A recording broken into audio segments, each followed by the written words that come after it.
organic oranges. That's from the store. Wild Mountain Mint from a creek. We got 5 years ago. I'll show you the plants real quick so you can see how fast they grow. I'm going to blend it up, and I'm going to add some ice, and it's going to be an awesome, awesome treat. I don't have any almond milk or anything on hand like that, non-dairy milk or anything. You could put a splash of that in to make it creamier if you want, but it's that easy. This is less than a year old plant. That's the mint hiding all over there. I'll show you the other one. It's about the same age.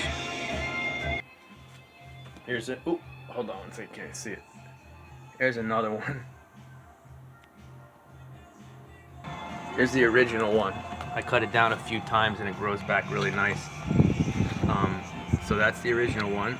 And I'll go back inside so you can see it. Can't really see it here, but it's small right now. So those mint plants I got, they come like one giant 3 to 5 foot stalk. I took a babyer one, like a little stalk that goes straight up, goes by the creek side, by the water, and that was like 5 years ago, maybe 6 years ago actually. And that was the one you saw outside, which I've cut down a few times because I ate it or because it just needed to be cut down. But it grows different in the pot. It grows upwards and then vines out all over the place, and on the vine they start growing upwards. So I'm not sure why, but you see how much mint that is. When you clip one, like this right here, so it's truly non-GMO and organic. If I clipped and didn't use any of the leaves or some of the leaves, I would use the leaves at the bottom where I clipped it, and I'd stick it in the water, and it will last for months, and it will start growing roots. And then I could plant it again. That's what I did. That's why I got a few of them. And matter of fact, I'll show you something. All right.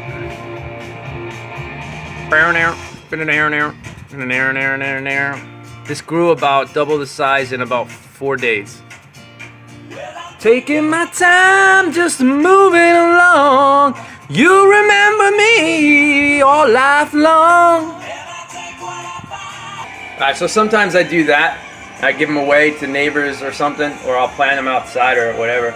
Remember, I'm in an apartment, second floor apartment, so I can't do too much. So let's blend this up.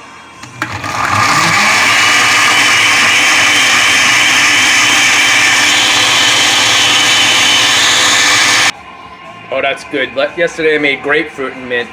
The orange and mint is just awesome. Doesn't look like a lot, but I'll add some ice cubes to it.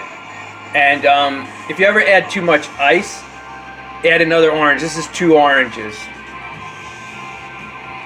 You could add a little bit of like honey or whatever if you need to, or add more oranges if you overdid it on the ice to keep the flavor or the sweetness. Yeah! Alright, that's it. It's awesome. Nice refreshing treat. This reminds me of a kid driving around or being at barbecues when I was about 5, 6, 7 years old.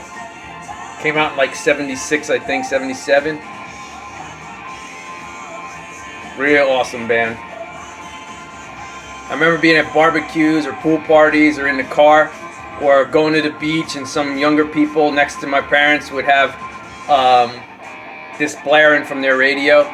I think for like 2 straight years, from 76 to like probably 78 or 79, maybe even to 80, this album was blaring on people's radios and cassette. Back then they were called 8-tracks. I don't know if you're young, you don't know what an 8-track is. You might not even know what a cassette is. You might only know digital. You might not even know CDs. I don't even know.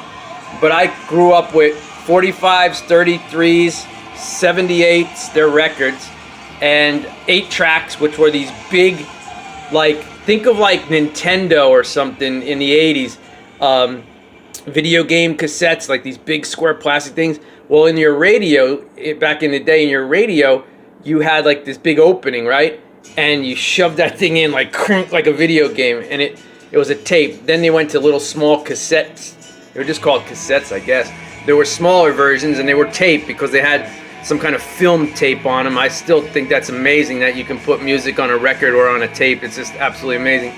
And then we went to CDs, and then digital and iPods and everything. But this whole album reminds me of summertime from 76 to 1980 probably. Like, just, it might be one of the greatest albums of all time where it's either that time period and the people that played it, or for real, it might literally be the like most played album of all time. At least for me growing up. I can't think of anything else that could have been played, at least in the United States, more consecutive years than this. The amount of songs that are so awesome on this album. Competition, all I want is my peace of mind. So yeah, so I was a little kid. My mom and dad, not too much into this. They were into doo-wop and all that stuff. They're like in their 80s. So it was more people in their teens to their 30s. And well, my parents were actually 30s at that time, probably in their late 30s. But anyway, if you're wondering who it is and you're thinking, sounds pretty cool, but I have no idea what he's talking about, the band is called Boston. Alright, anyway, I'm reminiscing about barbecues, pool parties, and drives to the beach with people's windows down and pumping these songs on our way. You always find a car that would pull up to you next to the light, blaring this top down, or usually it would have been like probably like a Dodge Charger or an Impala or a Nova or something, and somebody would be blaring this out. Alright, lots of love to you. Look them up if you're not familiar with it. Boston. I think the album is called Boston as well. Alright, love you, bye.